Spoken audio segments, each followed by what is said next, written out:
Hi everyone, welcome back to my channel. It's Michelle, and today I'm going to show you an easy peasy way to create a mandala in your journal. So for me, I never focus on perfection when I do mandalas. I don't map them out. I know that some really professional mandala makers would map them out and do measurements and have them quite precise, but I do not work that way. Um, so this is how I do it. Marlene released this beautiful mandala stamp a while ago, and it makes the perfect, it's obviously perfect as is, but it also makes the perfect base to create your own mandala. So I've stamped it out in a light grey archival ink. I can't remember the name of it, but it's very, very faint. And because I didn't want to use the base as is, I wanted to create my own little shapes inside that stamp. So I'm still using the basic shape that Marlene has done, but then I'm adding my own little doodles and scribbles all around. So it's quite a repetitive process. I'm not going to talk you through the whole thing because I think mandala making is kind of self-explanatory. So I've stamped it out, and now I'm just going to add lines and extra shapes and make that mandala bigger. Then I'm going to add some color, orange and pink. Can you believe it? I'm doing orange. And then I will do some outlining and add a couple more bits and bobs here and there. I do color in the background and add some shading, and I do finish off with a quote. So I'm going to put some music on. You guys can just watch the process and hopefully be inspired to make your own mandala using whatever stamps you've got. You could also use a ready-made mandala from Marlene's Paper Elements book and build on that, or a stencil.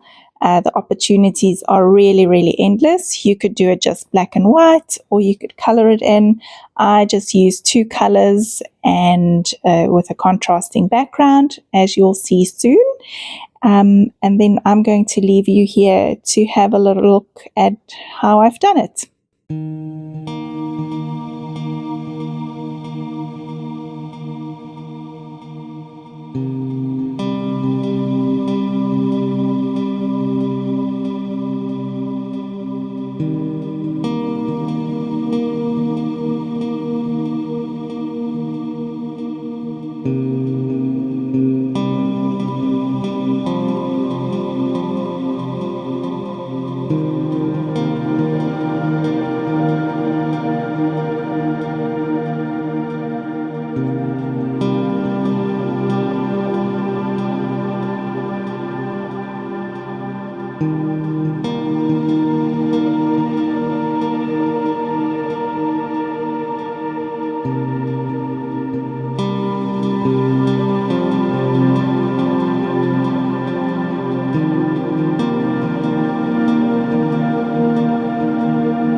Okay, so I've painted in a little bit of a background. I just used some watered down mermaid, I think, or it was azure. And then I went around the edge with an Inktense pencil just to create a little bit of shadowing. And I'm just adding a little bit of depth into my mandala with some paint pens. I'm just using the darker orange one, and I'm just putting on the edge of the bigger orange spots and blending it out. And I'm doing the same with the pink. And that just creates a little bit more dimension into those colors so it doesn't look quite as flat. And you'll see me going in with just some more black and white details just to brighten up some of those white areas. And then I'll also go over some of the line work again with my black pen. To me, when I look at this mandala, I'm not sure if it's finished. Probably one day when I page through my journal, I will look at it again and think I could add some little bits here and there. But for now, I'm pretty happy with what it's looking like. I thought that the pink and the orange really played well together with that blue background. And you can see just by darkening up some of those edges, it really does help things pop out a little bit. Going to finish off with a quote from the Golden Oldies sticker quote book, and I wanted to use a black quote that was kind of big enough but also small enough to fit into the space that I had available there. And I can't remember what it was. Imagination and can't remember what the other one was. Can't read it from here either, but the imagination didn't look quite right to me, so I pulled that off and gave it a little bit of a shadow. And that's it from me today. Thank you so much for watching. If you haven't done so yet, please subscribe to my channel. Let me know in the comments if you've tried mandala before. I love to hear from you. I love reading your comments and knowing that people actually watch my work. And I will chat to you again soon. Okay, bye.